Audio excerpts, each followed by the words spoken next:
Support for WBFO and What's Next comes from our members and from Health Foundation for Western and Central New York, where racial and socioeconomic health equity are prioritized. Learn more about building healthier neighborhoods at hfwcny.org.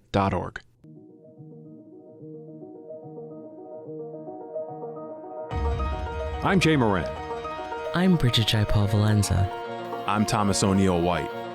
We need to get together and let our voices be heard. This is What's Next, a dedicated hour to have important conversations about the issues facing the marginalized and underrepresented communities of Western New York and Southern Ontario. If we're going to have some real healing, we've got to have space to tell some uncomfortable truth. What's Next continues our mission to discuss race, equity, and the common concerns of Buffalo's East Side and beyond. In the suburban area, everywhere, we must work and teach our children. Welcome to a special episode of What's Next. I'm host Thomas O'Neill White, and this is our Back to School Roundtable discussion for the 2024-2025 school year. Joining me today is Jessica Bauer Walker, president of Buffalo Public Schools Community Health Worker Parent and Student Organization, Danielle Gryzmala, co-chair of the Buffalo Parent Teacher Organization, Ed Speidel, president of the District Parent Coordinating Council, and all three are members of the BPS Parent Congress. Now, Ed is running for the Board of Education this year, but he is here in his capacity as president of the District Parent Coordinating Council. We are also joined by two BPS students, Rahema Kishindi and Shannon Morgan. Welcome, Shannon, and to the rest of the group, thank you for coming back on with us for this important discussion. So, Jessica, I wanted to circle back to a conversation we had in June. We discussed the possibility for a roundtable at the end of the school year, but your team was feeling pretty exhausted from the school year. Just generally speaking, what had you feeling so beaten down at the end of the school year? Well, I think that this work is hard. I actually just heard a story last week talking about parental stress being so high, and that the Surgeon General actually talked about it as a public health issue at this point, which was quite validating for us as parents. It's difficult parenting in these times, and especially teenagers. I think that the work is really difficult. We're not unique in Buffalo Public Schools in terms of dealing with some of the challenges in public education. We've had some additional challenges in the Buffalo community, and just deal with all of the community dynamics that we have in this city. So I think just fighting for the issues that we've been fighting for, dealing with the stuff in our own personal lives, we're really focused on working with the most vulnerable students. And so we just see a lot of issues, and dealing with them day in and day out for your own children and other children by the end of the school year can be pretty exhausting. Danielle, are you on that same page? Yeah, it's hard out here, right? Working in Buffalo Public Schools with all the kids and all the different issues, it was a lot. You know, we worked together to try and make some progress, but just doing the work and showing up and going to meetings and expressing your opinions and what you think and feel, and then having to come home and parent and just do the regular everyday stuff. By the end of the school year, you're exhausted. It was a rough end of the year. Summer was well needed. I find the same challenges. I had two sons still in school. One was medical home instruction with anxiety, and little Johnny with autism. So not only have that at home, but then helping the families in the district and treating them like their children are my children, fighting for them the same way that I would fight for my own sons or daughters, so that they could get whatever they needed, whether it was going to the right class, whether it was not being suspended longer, getting an aide in their class, the right school bus, just fighting for them as if they were my own child. And we're going to be talking about a lot of these issues this episode. Rahema, I want to get to you as a student. You know, how are you feeling at the end of last school year? I mean, besides it being like the end of my junior year, which was already pretty intense, it was just like so much going on. Like I remember like we went to Board of Education meetings, and we were dealing with a lot of things with the district just as a organization. So it was like a lot of things that we were trying to speak out against and, you know, like advocate for, because like, you know, a lot of things come up, and it was just like it felt repetitive, and, you know, just kept going at it, and it was hard. Coming before the school board, do you feel like your voice was heard? Do you feel like the board respected you as an individual, as a student? I can definitely see the intention was there, and there was room and, you know, space made for me, which was, you know, I'm beyond grateful for. However, there was many instances where it felt like I would go to Board of Education meetings and speak, and I wouldn't see any like hard, evidence of these things. Like, I'm extremely appreciative of everything that was, given to me in the opportunity and the space, and also like the acknowledgement, because a lot of times it's hard to acknowledge, like all the small people in a big a big district. So I appreciate it, although there was a few hiccups where I felt like I just kept talking about the same things and it just wasn't coming to a conclusion. And Shannon, you are new here in this newsroom as part of this discussion. You are going into your junior year. Did you feel as tired? Did you feel as beaten down this past school year as everyone else? Well, I did, but like it's like as far as like the test, like the region stuff like that, that's what made me a bit tired. I just had to like stay on that and kind of like study for it, so I can like do good in junior year, like so it wouldn't be as hard. But that's pretty much it. Superintendent Tanja Williams-Knight recently gave her State of the Buffalo Public Schools address, and she mentioned the 5 by 2025 community-inspired strategic plan. That 5-point plan is, eliminating opportunity gaps for students, ensuring all children have access to educational excellence every day in school, prioritizing safety and security every day on every campus, amplifying all voices, cultivating trust with the community, and activating new partnerships. In a broad sense, these are things that parent groups have been calling for a long time. Are those reassuring words coming from the superintendent? I mean, she's saying the right words, and it's written down the way we want it. Like, that's what our end goal is. But I don't think the message is getting to everybody. And I don't think every school or every teacher, maybe even some families, are living this. And I think that we have a huge gap when it comes to our children of color and our children with disabilities, that there's so much work to be done. I mean, that's what I do almost every day. I get a phone call from another family with a child with disabilities that's not getting the services or not in the right school. So we have a lot of work to be done. I think the statements are great, but the progress isn't as good as it should be. Danielle, how you feel about that? Yeah, I think, when you read the 5 by 25, that's exactly what we ask for, right? This is what we're fighting for and what we have been fighting for. So I appreciate that the superintendent went on her listening tour and that she's taking the things that we say as community seriously and putting them into her plan. What we see when we deal with this work on a daily basis, we see the inequities. So like hearing that we want to eliminate gaps and we want to have equity, yeah, you're saying all the right things and we want that needs to be done. We've got a lot of work to do to get there. Yeah, I think, again, this is a good high-level framework. The superintendent and many of the board members have been doing this for some time. I know that they used a different approach with, very specific, measurable SMART goals and indicators, and they met some of those goals. We're nowhere near where we need to be in terms of things like opportunity gaps. You look at our children when they're at reading and writing on grade level, and yes, there's been some improvements with third graders based on those goals, but way, way below where we should be in terms of those indicators. And again, if you start to break things down by academics, by attendance, by behavior, around race, around socioeconomics, around disabilities, whether a child speaks English as a first language, you see significant gaps.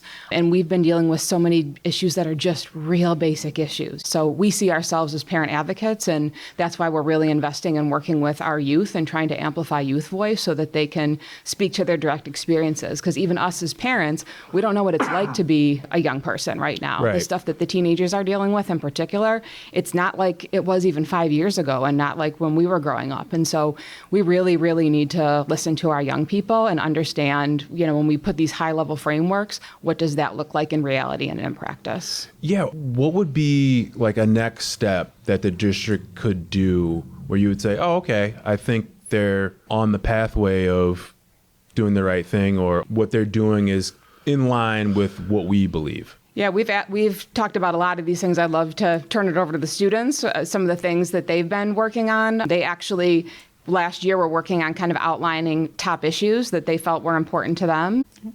To preface, I feel like if the district was to just have a heavier emphasis and an actual tangible ways of integrating the community, that would make things 10 times better. Because even like everyone knows that when you have multiple people from different walks of life working on one thing, like you get a truly holistic approach. So there's that. And there's just so much that we've done to be able to like identify the issues and identify solutions. We did a survey last year and we identified 5 top issues with, I think it was like food and suspension coming up, like some of the top ones. So it was like we been trying to identify the issues and what issues are more like most important to the people in our district, and then how do they think we can improve on this. And we've had conversations, we've went out to different schools, and we didn't just use the textbook student, like the best of the best. We use students from everywhere, students who are challenged, like everything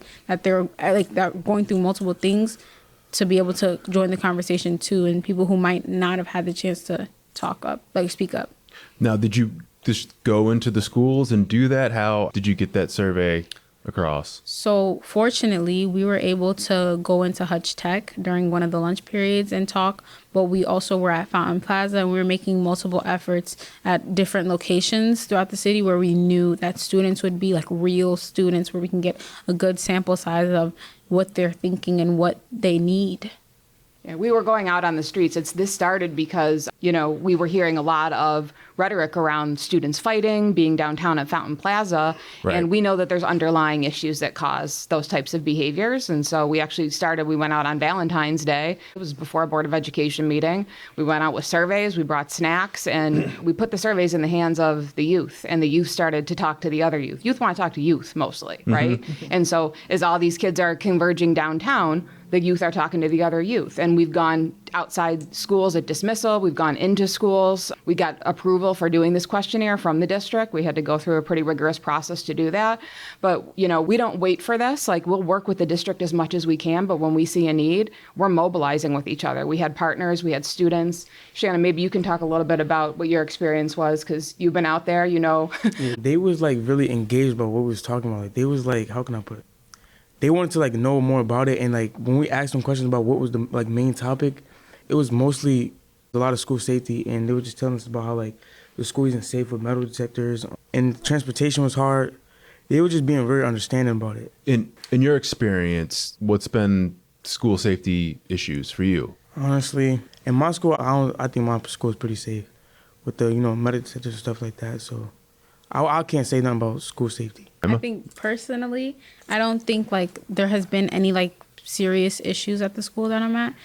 But unfortunately, we've had heavy policing in our schools almost. Even though there hasn't been actual police officers in our schools, there has been a lot of security and a lot of processes that make us feel what's in the school that's making it so unsafe. There's so much that's you have to go through the process of getting into the school in the first place, and just feeling almost it's criminalizing students.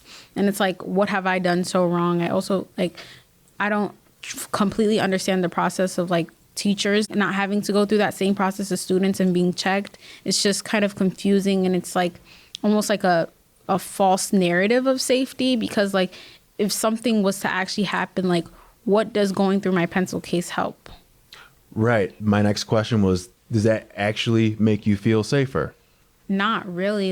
And that's I understand that the intention behind having all this, heavy metal detectors and all this stuff, and doing all these checks and ensuring that there's an ample amount of security guards at the schools. I understand the intention behind it, but it doesn't increase the feeling. It actually increases the feeling of unsafety, because it's okay, now it's it's almost scary. It's overwhelming. And sometimes I think that there's policies that are put in place with the intention to make things safer, like restrictions on bus passes, for instance. Shannon, do you feel the restrictions on the bus passes make things safer for you if you need to get to and from someplace? Because some people have I'm not gonna say me, but some people can't go certain places, so they have to take a different route. But that it restricts them from doing that, from taking the route they need to take sometimes. And it's also you can get home faster, but with the restriction on there, they give you a certain route that takes longer to get home. So why the restrictions? I honestly don't even know myself. I personally feel I mean, I feel like there's ways they're trying to mitigate like fighting and stuff like that. And like it's understandable to a certain extent, like why they would try and like control where students are going and when and how, you know, all that stuff. But at the end of the day, like it was said on the previous year, if a student wanted to engage in a fight or something, they would pay the $2 to go do that. So it's like now if I miss my bus and it's like, okay, there's a route, like a 5-minute walk from here that I can take home, I can't even get on that bus. I have to wait the 30 minutes for this next. You know, it's like it's a big inconvenience that oftentimes isn't like overlooked because it's like, oh, well, you can't get on that bus because you're going to find a conflict there. Right. And that's something that the parent groups, BPTO in particular, years ago fought for the routes to be removed from the bus passes. And I think 2 years ago now, the routes just got put back on and it was for safety, which, okay, I get that. But like Rahama just said, kids are going to find a way. And I know I said this when we did this last year, I hear more from the parents who are in the same boat. You know, my kid missed the bus. Now they have to wait 30 minutes. We have a 2-hour limit.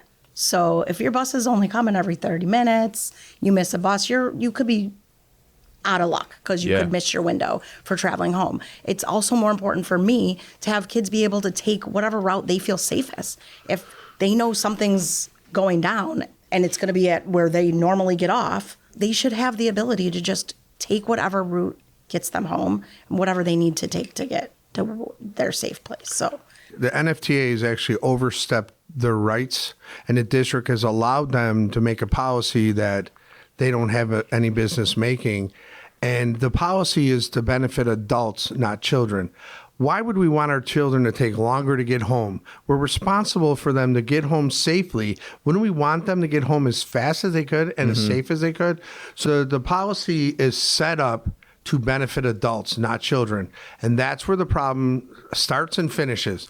Well, who do we work for? We work for children. The education system is for children, and our adults in our city have lost that. Is there any evidence that shows that this program has decreased violence, school fights, any of that? Well, I mean, we had all those restrictions last year, and then according to the news, there was lots of problems at Fountain Plaza. So I think, you know, we've said it before, and we need to come together and talk to people about the underlying issues that are causing these fights and things of that nature. Additionally, I don't think like I feel like personally the restrictions are creating more problems because then you have the peacemakers downtown trying to enforce these restrictions that this is their job. They have to enforce these restrictions and they're creating more conflict because it's like, oh, you know, people catching attitudes because they don't understand. And it's like all these people trying to enforce the restrictions that were placed on them by higher ups. It's just like a never ending conflict. And one issue that has gained traction over the last year is the food commissary issue. The one BPS has now, the commissary is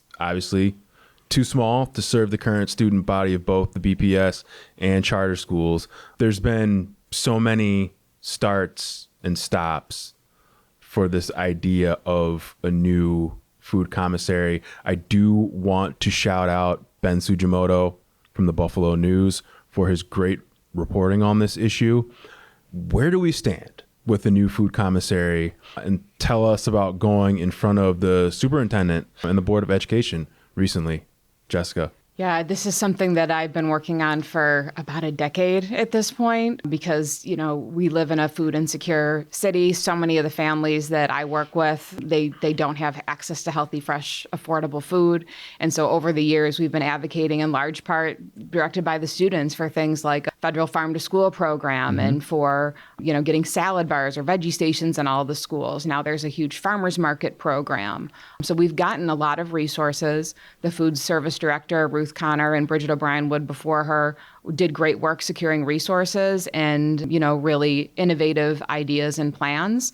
They've brought in a group called Chef Brigade that works with institutions to help them use fresh produce and source from local farmers and develop healthy, fresh, culturally appropriate foods. And we've done some taste testing. Our students have some feedback about that probably. So we know that this stuff is possible and we have to have the infrastructure to do it. So it you know, it sounds like that over the past couple of years, there's been a lot of mistakes that have happened, quite honestly, and a lot of misunderstanding on the part of the district and the city of Buffalo to make sure that a building could be purchased. And now the situation with the city seems to have fallen apart. So now the district's gone back to saying that they're going to lease a building. I mean, now we're at a point where the last lease is over and they have to do something. We continue to find ourselves in crisis situations. It never had to come to this. And we've just been asking, again, for accountability, transparency. We need a ample food service building that can provide capacity and provide the type of food that our students need. The students are hungry, and they tell us that that's been their top issue. It's related to a lot of academics behavior, a lot of other things. And, we have to figure out how to get this done. But now we're in a situation, without getting into all the nuances and the bureaucracy, where we're looking at investing in a huge investment in a developer instead of public infrastructure and an investment for the future. So I think, we may be at a point where we have to make some hard decisions, and certainly not ideal positions. And this kind of stuff can be avoided if we bring everybody to the table and work together. And what has been the response from the district about everyone working together? In the spring, the members of Parent Congress, we all got together and we were like, we need to know what's going on. This was supposed to break ground in September, all of these things. We were very confused about what was going on. And the superintendent and her staff have been willing to meet. They're like, oh, we'll meet with you. But at that point, we were just at a loss. Like we've met with the district, and at that point it was on the city. So we were like, we want to get everybody, all of us together, and we couldn't really get the city to come to the table. And fast forward to now, September, and here we are. Right, we will be meeting with the superintendent and her staff to, talk about our options and understand this a little bit further, because we want community input. We need to understand what's going on, and we want to have the best process possible. We want to have the best commissary possible, whether that's a lease or however we have to do it. We need to understand, and we've got to bring the community along. We all know that the commissary needs to get done. It's not maybe. Everyone is agreed that it needs to get done. And now we need to see what the best way to move forward is. I think personally, my biggest thing is not ending up like in 5 or 10 years, not ending up in this same spot. Mm-hmm. It feels like a lot of the things that are being done are just trying to create an illusion that we're moving along, or that we're including people and we're doing this and we're really trying. But it's at the end of the day, if we're going to push really like hard and fast to do one thing, and then at the end of whatever process we have, end up in the same position, was it really worth it? Especially since like now we were provided lunches by the district, and not to, to say the least, it wasn't the most nutritionally fulfilling meal, you know? Real quick, what's the healthiest food item? Ooh, last I remember, we had a bologna sandwich, nectarine, and milk. Carrots. We had carrots, and then we also had goldfish, but it's extremely, you can tell it's processed. This could have been avoided if we had a good commissary that was working and was doing all the things they needed to do, because shout out to Ruth Connor, she's done an amazing job at explaining to us that having a good commissary that's working and active can create consistency throughout through all the schools. And a lot of people that go to other schools throughout this past year, I've been hearing like, oh, we got a different lunch, or our lunch wasn't as good as your lunch. And it's just like creating this consistency and making an effort to move forward in the most the most thoughtful way, just thinking about every part of it too. It's extremely important. And equity as well, right? Shannon, I know food is important to you too. What are some of the things that we know are possible? What are some of the good meals that you've had? Well, we went to Casanova Park in South Park, and they had a food truck, and they had this hamburger. I don't know, it was different from school hamburger, but it was good. But the thing is, it doesn't taste like that in school.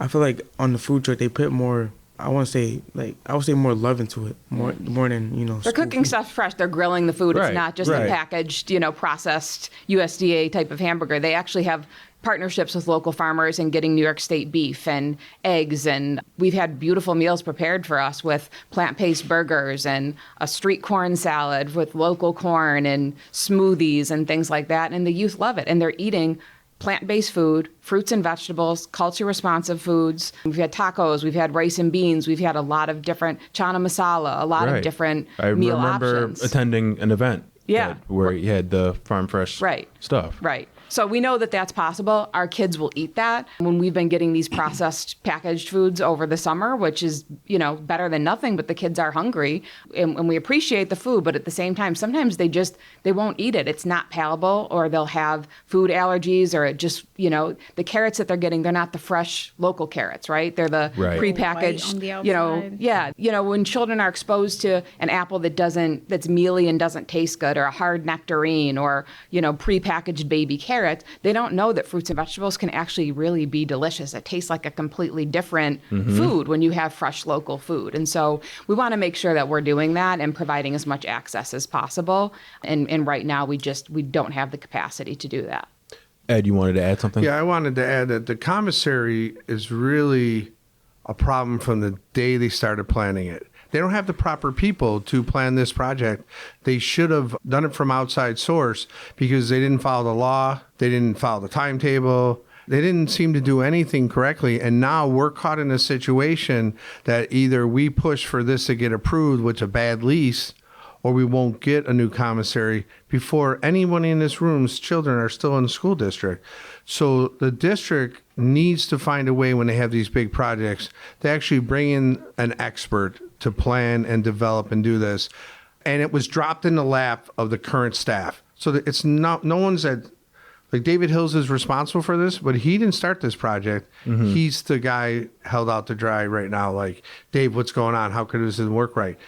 5-6 years ago, when they started this process, they should have hired the proper people. There was a recent Buffalo News editorial on the commissary and kind of the infighting with the school board. But Jessica, you shot a note to me saying there's a key issue missing from that editorial. Yeah, I think the piece that we're asking for is just the accountability and transparency of what happened. We appreciate that board member Cindy McCutcheon had put a resolution forth at the last board meeting. The Buffalo News editorial board is pushing for the commissary, but we're talking about a lease, right? So this is not going to be a publicly held asset. And we want to know, as citizens, as parents, what happened here. Because all last year we were waiting, asking, going to common council meetings, going to Board of Education meetings, asking for updates, and it looked like the city and Buffalo Public Schools were working together so that the city could purchase the building, which the district is not able to do by state law, which they did not initially realize. And then somehow this deal fell apart, but we still don't know the details about that.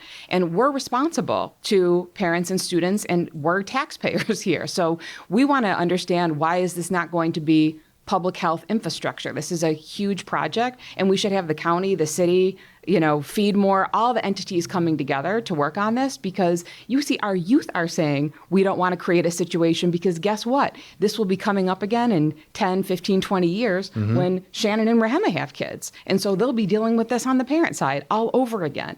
We're not going to do this to our children in the next generation. That's just not fair. And then they did discuss options outside of leasing the building. So I guess we will see where that goes in the coming year. We will see. Suspensions. Obviously, I think I got to know you through your work dealing with suspensions. I kind of want to break this down into two parts. Just talking about the superintendent's claim of a decrease of more than 500 suspensions due in part to restorative practices. But Jessica, you would say these numbers are incorrect and the restorative practices are being used incorrectly? I wouldn't say that necessarily. I would say that we need to put these numbers in context. So the assertion is that the suspension numbers have gone down based on the district data. They have gone down. The long-term suspensions have not gone down as much as short-term suspensions. We also hear a lot about what we would call informal or honestly illegal suspensions, where students are asked to go home for a day and calm down, or sometimes a couple days. We also know that there's a lot of in-school suspensions, and we have asked for data on that, and we have not been able to get them. And while the students are in school, they're not getting regular classroom learning. The students cannot teach themselves certain subject areas. They're in a a room all day long, right? So I'm sure our students could speak to some of the practices that they're seeing, but the numbers have not gone down that significantly. We're still seeing thousands of students suspended, and those disparities, if you look at the data, the disproportionality, what we would call the difference between a white child who is of a higher socioeconomic status, who doesn't have a disability, their chance of getting suspended is so much less likely. And we see this in the research too. And we've done our research around looking at ways to reduce and eliminate suspensions. Other districts that have done that, they see an increase in disproportionality. So while numbers may be going down overall, the number of Black students that are getting suspended, students with disability, low income students, students who don't speak English as a first language, can actually go up. So back to that equity piece, I think we really need to do a deep dive and say, are we truly doing better? One of the things we've asked for is what are the total days of suspension, because a long-term suspension can range anywhere from 6 days to the entire school year, basically. And so I think we just need to do a little bit of digging deeper and just start implementing some real changes around, let's eliminate K through 3 suspension. Like, why would a kindergartner be suspended? And these students can talk about some of their experiences with suspension for themselves and other students around, what they perceive to be district practices, and are we doing restorative practices? Yeah, Shannon, do you want to speak on that? Oh yeah, I got suspended a couple of times, but there's a couple of them where they were unnecessary. I was suspended for being at least less than 5 minutes late to class, and mind you, I just got off a suspension that day, so I came back ready to do my work, and I wasn't late to class, but they told me I was 2 minutes late. I got to class and they called me to the office and they had suspended me. They sent me home with a elusive letter or something like that. But so what happened after that? I think that was a 2-day suspension, so I just did those 2 days and then came back and, just went back to doing my work. Now, before I get to you, Ed, I want to talk about the restorative practices, because it seems like students, from what I'm hearing, students are getting suspended and then they're doing restorative practices, and that should be kind of the other way around. There should be restorative practices kind of to try to avoid being suspended. Do I have that right? That has been our experience to some degree. Rahema is actually trained in restorative practices and can speak to this as well.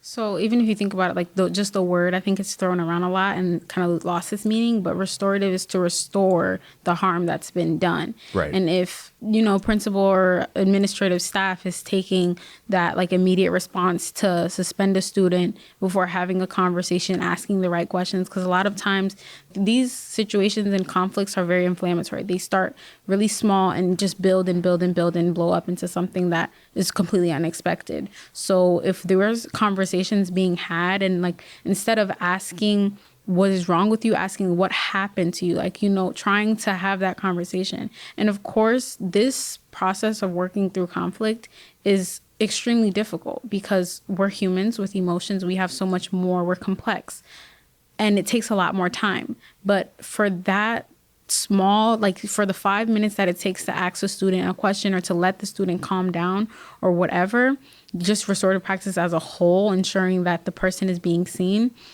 just for that, that sacrificing that 5 minutes to save someone 3-4 days of suspension, is it feels is it worth it? Is that not worth, 5 minutes versus 3 days, 4 or 5 days? You know what I'm saying? It's it might be a little easier, if we're slowly creating these relationships, because restorative practices builds off of relationship building and connection throughout the school. So if I know that this counselor or whatever is, has my side, has my back, will defend me, and I've just experienced a conflict, maybe having a restorative, circle with someone who's going to support me and advocate for me and be there is going to help me to improve my behavior, to realize maybe, what I can do to move on, and to get the teacher to wait to solution that is going to, make everybody feel good. So we've had Dina and Debbie on from the Erie County Restorative Justice Coalition. We've actually had members of the JFK High School, middle school on to talk about the unmitigated successes that their school has gone through by applying restorative practices. So I guess my question is not to you guys, but you guys are going to have to answer. It's more to the district. Why are we not doing this? Why are we not implementing this in every single school in the district? Can someone please answer that? Well, Danielle. I don't know that we can answer that, but I do know, we sit in these meetings and the intention is there. And the district wants these practices implemented and the staff is being trained. Until we carve out space to actually do the work and have people be committed to actually doing the work, we're not going to get there. You can't just say, okay, tomorrow we're doing everything like this. That is not how it works. They're restorative practices, right? Like, so we need to practice. You can't just go to a training and then be like, oh yeah, no, I'm good. I'm trained and I can take that up. This is hard work and we have to be dedicated and committed to it. And more on the equity piece, there are schools in our district that are doing this beautifully already and have been for years. And for me as a parent, that's not fair. I love that it is available at these schools, and it should be. But why does this school or that school get to have these practices that are good for the children and good for community building and other schools don't? Our children go to different schools, so we see the inequity. It's right there on display because I may be having, I have one child, but there are lots of parents that I work with that have multiple kids in multiple buildings, and they have vastly different experiences. Yeah, and the second part of this suspension issue has to do with addressing behavioral and academic needs of special education and English language learner students. Ed, can you shine a little bit more light on that? Well, when it comes to special ed, the teachers quite don't understand the disabilities. There's not enough training. And I'll say the whole process goes back to they're looking at fixing every school at once. And if you're a business owner, you look at your problem, you go, how do I solve this problem? And educators are failing to, our district is failing to look at this problem and breaking it into small pieces they can handle. Why don't we have one or two schools doing this, and why aren't we making that one or two schools experts at the process and then going to 3 to 4 schools, 5 to 6 schools? So we understand that this is a process, but they don't have a process to make this work over 10 years, 15 years. They're just trying to, hey, principal, don't suspend this, do that. So they're having conversation, want to do it, but they haven't really come up with a plan that says, this year we're going to give the resources to these 3 schools and we're going to support these schools until they do it right. When that's done, we're going to move the resources to new schools. You have to have a business plan, and with educators are so used to black or white, there's only this way or that way, and business people know that you have to have a bigger plan, and we need a bigger plan that will actually address this. And when it comes to special needs and English learners, they just don't have the patience. I found over the years that when I get into a room with the families in the schools, they're all mad. I give them a couple minutes to like yell at each other, and I'm like, are you guys better? Because now what are we going to do to help this student? Their feelings are in the way. A lot of people's parents, our feelings get in the way.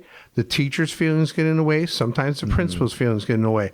So if we broke the system down, instead of us having 60 schools, can we work on 4 schools and make them experts? And once we fix that school, leave that staff intact and move on to the next one. And maybe a set of 500 less suspensions that we'll say isn't really that good, we have 1,000 less suspensions, and then 1,200. And then, every year we see a big increase because the schools that we train properly no longer have 400 or 500 suspensions. So it's a lack of planning. And I think, we have to really have a holistic approach in terms of how we're addressing this. And, I see the behavioral issues. We, as a public health practitioner, we talk about mental, emotional, and behavioral health. And so when a student is acting out, a lot of these special education students, we see that these are manifestations of their disability, right? We see that there's cultural misunderstandings or language gaps with our English language learners. When the students that we've worked with are suspended, a lot of times it's us going into a meeting and we're helping to facilitate a restorative process and say, well, what's going on? Or do you know what's actually happening with this student? Helping to navigate them through that process. And that's where I think advocacy is really important. And we have been working to really empower our students in particular, our parents and community members too. But the students, one of the top reasons for suspension is insubordination, right? And that's really, again, that's a misunderstanding. That's a failure to communicate. And so how do we build those skills? And sometimes you need an outside entity that can help to facilitate that, because that's not the core competency of school districts, right? But when the superintendent makes an assertion of we're a restorative district with this volume of suspensions that are going on and some of the tactics that they have around safety and security, I would disagree with that, right? Because we're using a lot of punitive tactics. We're using a lot of policing strategies versus restorative strategies. And so I think we have to just come to the table and just be honest about what is really, and if we have a values conflict in terms of using punitive approaches or using restorative and a shared understanding of consequences, then we need to talk through that, right? But I think it's almost like a cultural divide. And, learning from JFK and the districts that Erie County Restorative Justice Coalition has worked with, they really talk about a culture shift, right? Yes, and a culture of wellness. And I think the underlying piece and one of the other issues that we've worked on that's complementary to this is mental health and wellness. And these are pieces that, if a kid is hungry, they're going to act out, right? Right. If a kid has unmet needs or they have trauma at home, there's going to be some behavioral issues. And so we really have to, as Rahema was saying, ask what's going on here. And we're here to help. A lot of us are trained as restorative practitioners and community health workers and advocates. And we're training our students to do that too, so that they can advocate for themselves and they have some language around this so they can ask for a restorative conference. And that's actually the perfect segue to my next question to the students.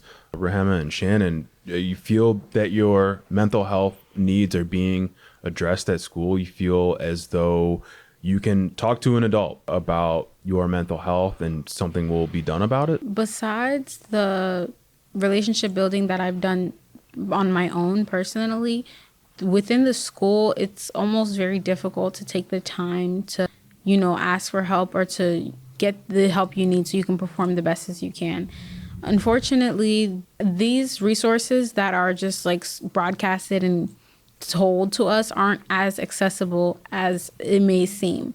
In a school building, even if you just walk a random day in the school building, you see so much going on. There's always so much going on and so much that needs to be dealt with, things that are just conflict-based, things that are just like so much. And it's like, as a student, where do I fit in? How can I have the room if I'm trying to go to talk to the counselor about me having a bad night and they're having difficulties with scheduling and this and third and all this put onto their plate? How are they ever going to have conversations with me? And I know there's so much that's been implemented, and honestly, we're moving in the right direction, but the question is, like, are we moving quick enough? Like, these mental health issues are on the rise. Like, everybody knows that this is worldwide. People are experiencing extreme mental health issues. And if we're moving step by step, getting one program slowly, it's not going to have as big as an impact as it needs to, because we have at least 50% of the school experiencing very difficult conditions, both in school and outside of school. Shannon, how do you feel about it? I feel like mental health isn't really talked about in school, honestly. Like, I feel like people know about it, but it's no awareness in it in school. And like, kind of what Rahema said, it's like you can't really go to nobody in school about, mental health, because someone's always busy about it. I mean, someone's always busy like with something else. Like my counselor, I was trying to talk to my counselor, but I only talked to her one time because she's just so busy, with scheduling and stuff like that. So I don't really do nothing about mental health in school. So what's the solution? Yeah, I think we hear a call for more mental health professionals, and that's part of the solution. I think there needs to be a broader understanding of mental health, and that everybody doesn't need to be a trained mental health professional to help support mental, emotional, and behavioral health, right? So a lot of us are trained in things like mental health first aid and trauma-informed care. A lot of times I'm going into schools and family meetings, and again, it's just helping the administrators and maybe the student support team know about some of the things that are going on. Because most of the time when we talk to our youth and when we start working with some of the youth that we have in our program, they don't trust us initially. They generally don't trust adults for good reason, because we don't understand them and we don't listen to them, and they're dealing with a very different world. And so for us to humble ourselves, I hear adults talking to students a lot of the time, kind of preaching to them or telling them what to do. And a lot of the advice is actually not relevant because it's a totally different environment and generation. And so I think we as adults need to humble ourselves a little bit and understand there's generational differences and learn from our students. I feel really lucky to have built relationships with these students and others, and for them to teach me about how to better work with them, right? And so I can build a relationship of trust, and I can come in sometimes, or Ed or Danielle or others can come in, and we can help build that shared understanding and say to an administrator or the student support team, how can we work together? Because you're going to have to partner to some degree with family and community. And we hear a lot of times about parents not caring, but parents are extremely overwhelmed. There's studies that have come out in terms of the high rate of parental stress. The Surgeon General just issued an advisory last week about the high degree of parental stress and it being a public health epidemic, right? And so we're doing our best to to triage this stuff and to put a plan together. But I've had so much success just going in and putting things like a safety plan in place for a student or a check and check out. I say to students all the time that are struggling, who's one safe adult in the building? Who's one teacher that you like and can trust? And can I help you? Can we facilitate this so that we can set up a plan so that somebody has eyes on you? Because like Rahama said, it's crazy someday in the schools, and the adults are also stressed and overwhelmed. So if we don't have some level of intervention, if it can't be the parent or the parent needs help, we need to have some community supports and we need to have some advocates to make sure that those students know that they do have safe people and adults that they can go to. I want to quickly get to transportation. There's still issues with both yellow buses and I think we discussed the NFTA buses. What else is going on? First, we agreed to have the Transportation Committee meet indefinitely, and we met 0 times last year. So I've been assured that we would meet this year. So we can. This is a problem that we'll have for eternity because we haven't figured out how to make bus drivers full-time employees with health benefits so that they want to keep their job, right? So we need to have a committee talking about it monthly. So the 3 bell time wasn't popular. Right. But it did get many kids to school that weren't getting to school. The problem is now they're not getting home at a timely manner. So we solved one problem by causing another problem. And that was the battle that we had because we can't mysteriously find all these bus drivers that we had just 4 years ago. So that's always going to be a battle. And we have to meet monthly as a community, not just me and David Hills, but, people from the community, students, principals, everybody needs to come to the table so we can talk about this and, make sure our kids are safe, they get to school on time and get home in a timely fashion. Because if they don't get home in a timely fashion, they're going to mysteriously be sick and not want to go to school. And it's a battle for us in the morning, parents, when our kids, especially our kids with disabilities, like they are set on a time schedule. If my son came home 20 minutes late, he would be upset for the rest of the night.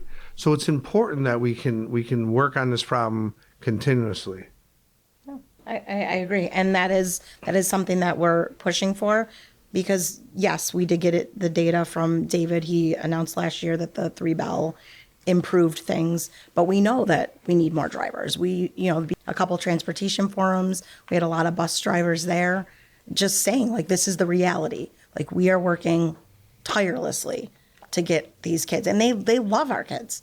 They love being able to transfer them, to and from school. But they also shouldn't be working till all hours of the night and, working a lot of overtime. Like, we've got to get it figured out. So, yeah, I agree. We have to meet regularly. So we love our drivers, too, and our aides, and they're important. They're part of our family. They for 180 days out of the year, we're entrusting them to take our children to and from school. It's important. We care about them. We want what's best for them. So we want more drivers so they're not overworked. After all of that, in what areas are you seeing progress in the district? Well, go ahead, Rahama. I can speak to that personally. I think over the past summer and towards the end of the school year, we did create a relationship with Ruth Connor.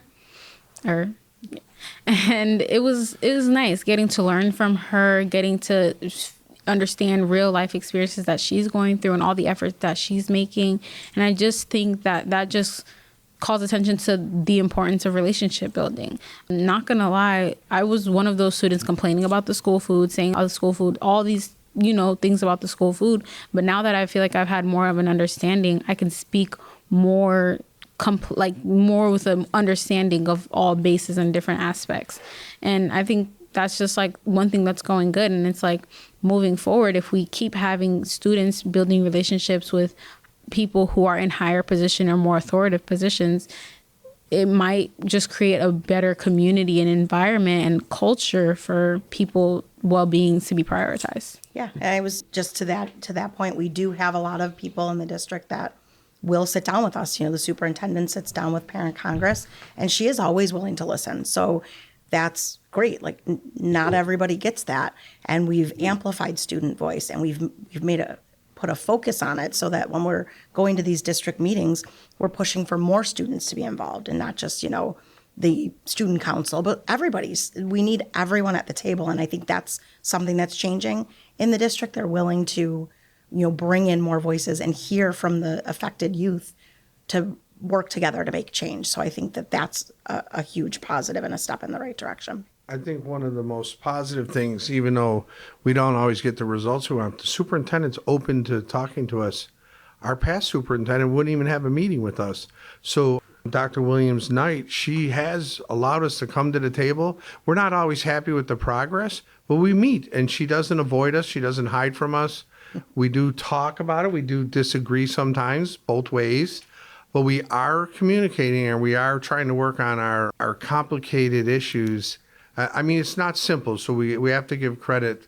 At least she's meeting with us, which is a huge step over the last superintendent, but we feel like the progress is really slow. Any good things that you're seeing, Shannon?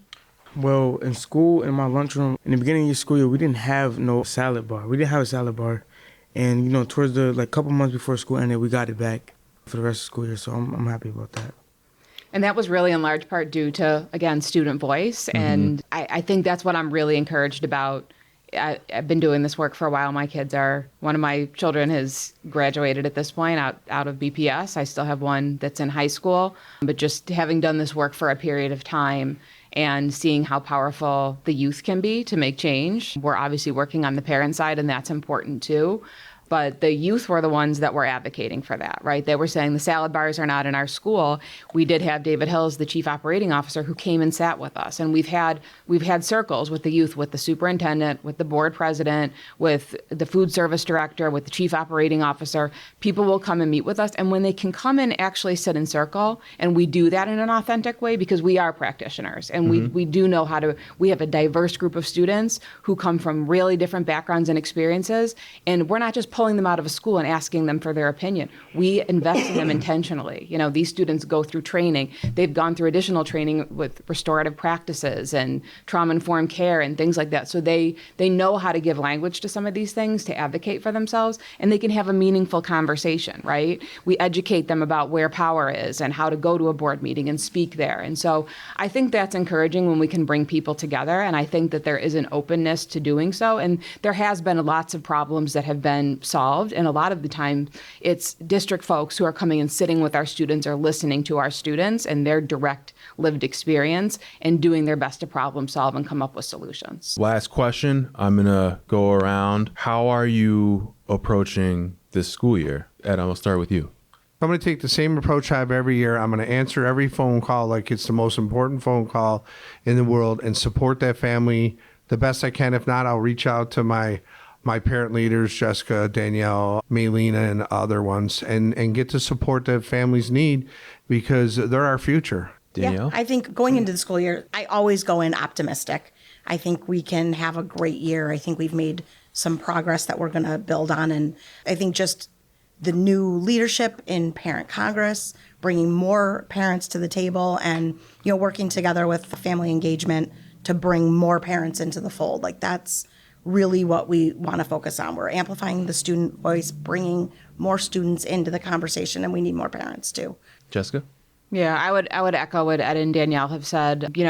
This work sometimes is long haul work, so we have to sometimes think about the legacy that we're going to leave because people age out of this work eventually, right? Your kids get older. These students will graduate, and we've been through cycles of that. And so I'm really being intentional now as I'm, getting into my last couple of years on the parent side here of making sure that, we can leave a legacy here and that there's capacity so that this work is not just dependent on me or people that are here right now, right? Who are the parents that are coming in? It's great that we've been able to establish a parent congress that's recognized parent groups, right? So that there's some degree of parent power and efficacy. And same thing with the students. I just see so much potential when we invest in some students. And a lot of the students that come to us because they've been suspended or they're having an issue. We are specifically recruiting students who may have a voice and may need some help directing it in inappropriate ways. And we've just seen some really incredible things with many of the young people that we're working with. I feel like I'm going to approach the school with an open mind, like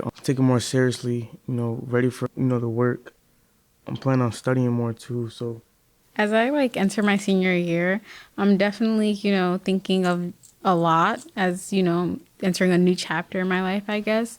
So there's that, on the academic side, but I'm really glad that I have the resources and the people here, and I think it's so important to spread the word to other students as well, because I feel personally, if you were to ask me 2 years ago, how would I feel about going into the school year, I would tell you I'm so frustrated. I don't want to go to school. I love summer, and this is the worst time of my life. But now it's I have people that I can talk to, and if I do experience a conflict, I have people outside of school that I know are willing to go to bat for me and to help me to navigate what I experience every day. Make no mistake about it, but this conversation is going to continue throughout the school year. So I want to thank my guests, Jessica Bauer Walker, Danielle Gryzmala, Ed Speidel, Rahema Kashindi, and Shannon Morgan for being with us today. This is WBFO News and Buffalo Toronto Public Media.